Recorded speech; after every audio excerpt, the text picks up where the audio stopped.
Olá, você está no Círculo Dourado, o podcast que fortalece alianças e ajuda casais a construírem relacionamentos saudáveis e duradouros. Eu sou Samuel Vermelho. E eu sou a Nayara Vermelho. E no episódio de hoje nós vamos continuar a nossa série sobre temperamentos no amor. Inclusive hoje a gente vai falar de um temperamento muito legal, muito up, né? Muito pra cima, que é o sanguíneo, não é isso, Nayara? Exatamente. Hoje nós vamos falar sobre o temperamento sanguíneo, que é um temperamento do campo dos temperamentos extrovertidos ou quentes, de temperatura quente, e úmido, ou seja, eles são mais adaptáveis, mais maleáveis.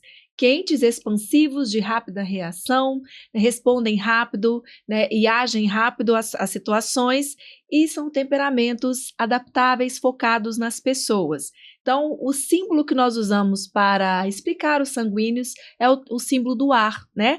O ar que nós respiramos, o ar que traz leveza, o ar que refresca o ambiente, esse é o sanguíneo. São pessoas também chamadas como otimistas, né? Pela sua tendência a ver o lado bom da vida. Então, são naturalmente voltados para pessoas, para relacionamentos, são extrovertidos, criativos, alegres, são excelentes comunicadores na maioria das vezes, porque se estruturam pela fala. É o temperamento nato da fala. Eles precisam falar para se expressarem, para se estruturarem enquanto pessoas e focados nas relações. O sanguíneo olha muito para os seres humanos, ele gosta muito de estar com pessoas, rodeado de pessoas, né? Vivem o presente. Como é um temperamento de pouca estrutura, ele não marca, você não consegue marcar impressões por muito tempo no sanguíneo. Significa que ele não guarda muitas vezes mágoas, né? Às vezes acontecem situações, ele fica ferido, ele pode fazer até um vendaval, uma tempestade, mas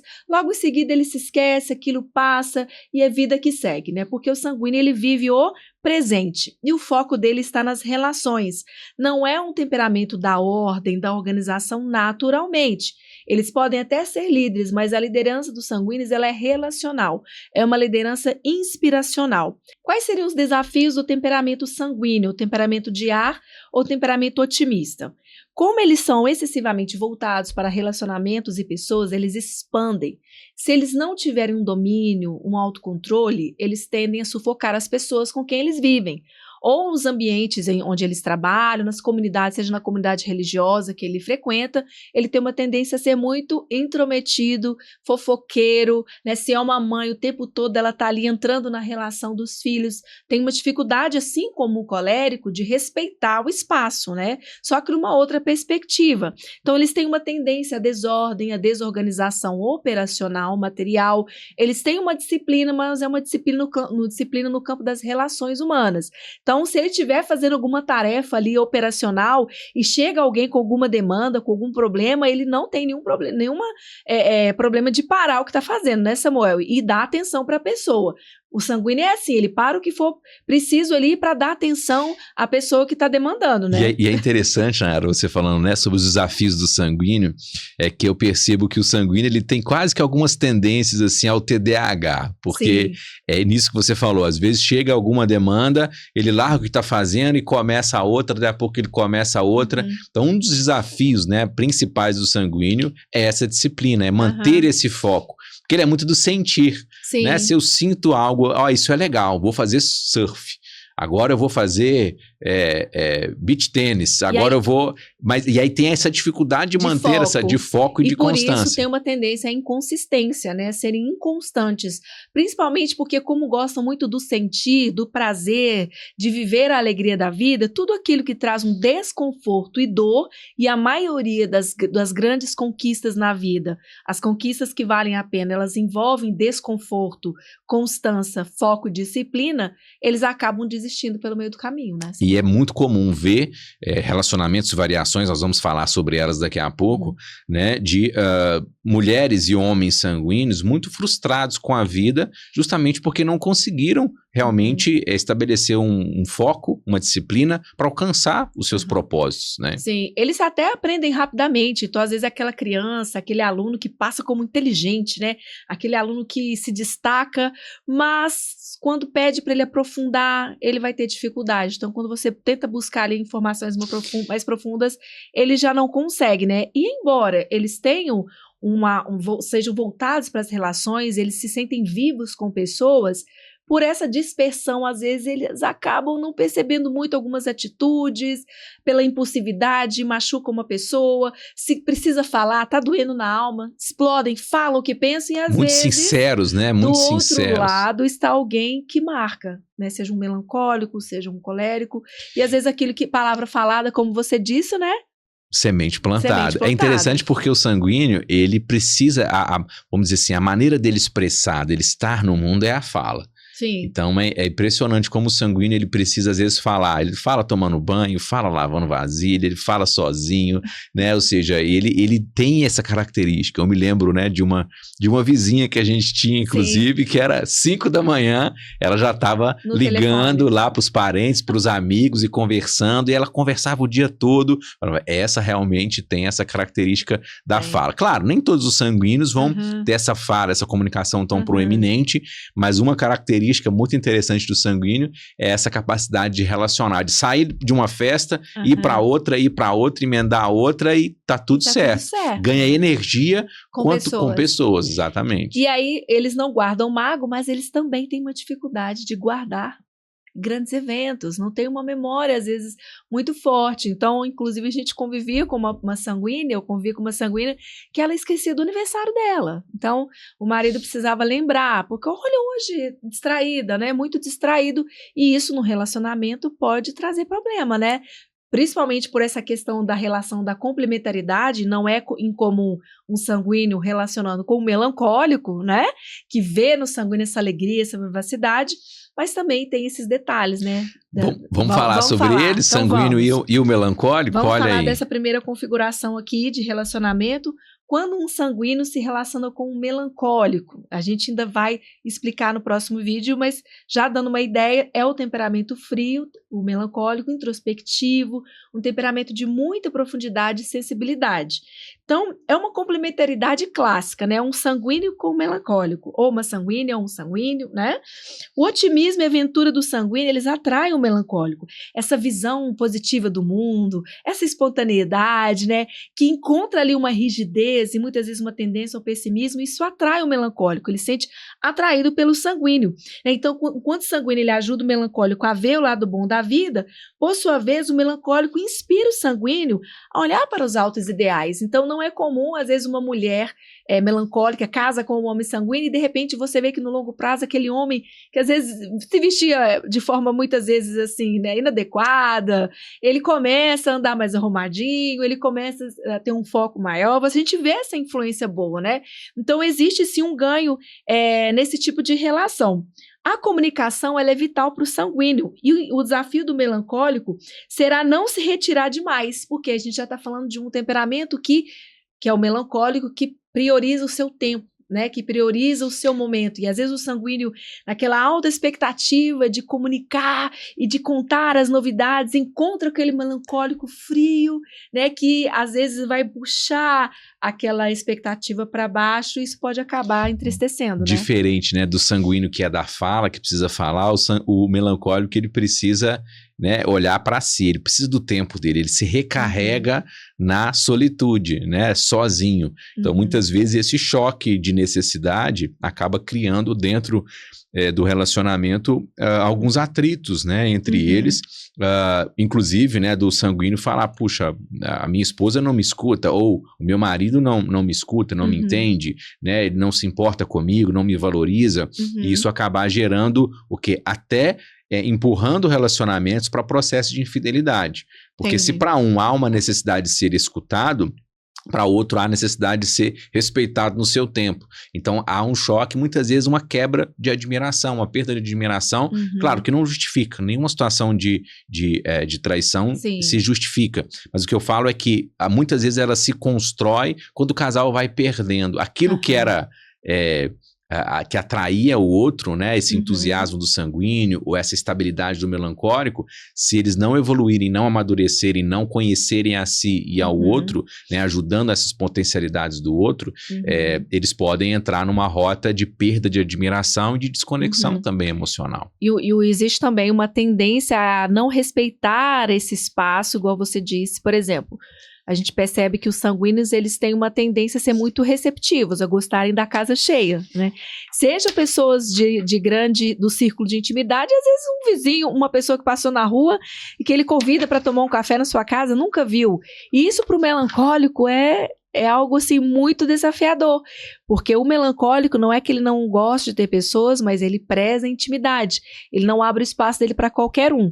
E o sanguíneo, então, precisa respeitar, né, esse modo de ser do seu marido, do seu esposo, da sua esposa melancólico, né, Samuel? Entender a dinâmica um do outro. E, ao mesmo tempo que o melancólico precisa se abrir, né, abrir mão, muitas vezes, da sua privacidade para agradar o marido que gosta de estar com pessoas, que gosta de relacionamentos, né, para que eles consigam viver bem, né? Exato. Eu me lembrei aqui até de um filme, né, que fala um pouquinho dessa característica do sanguíneo, talvez as pessoas vão se identificar melhor, é o do Piratas do Caribe, né, que é o Capitão Jack Sparrow, ele é sanguíneo. Outro é o Timão, lá do Rei Leão também, dá para ver muito bem marcado esse personagem. E até fazendo um paralelo com essa relação, né, do sanguíneo com o melancólico, é importante entender, Nayara, que, assim, o excesso de rigidez do melancólico, ele muitas vezes coloca esse sanguíneo em sofrimento, né? E o excesso de bagunça e de desorganização do sanguíneo faz com que o melancólico às vezes fique ali, né? Isso vai gerar um sentimento de desvalorização, porque ele quer tudo organizado e o sanguíneo não vê isso como um problema muitas vezes.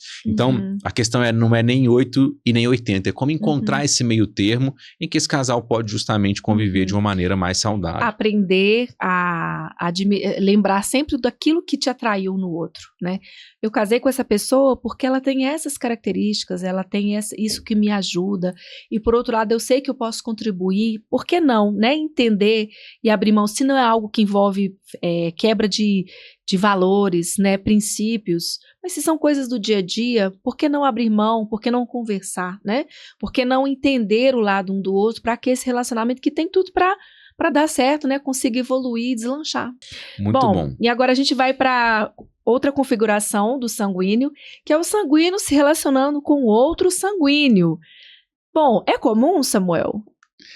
Olha, não é muito comum, como eu disse, né, nos vídeos anteriores aí dessa série, não é muito comum, mas acontece. Sim. E aí o sanguíneo com sanguíneo é festa todo dia. Festa, alegria, diversão. E o risco do descontrole, Sim. Às vezes, né, relacionado a finanças, do descontrole relacionado ao foco, né, o que eles vão construir. Então, o casal que ele acaba perdendo essa dimensão, né, de futuro, de construção de patrimônio, de legado. Vira mais uma amizade, né? Um casal de amigos que moram na mesma casa.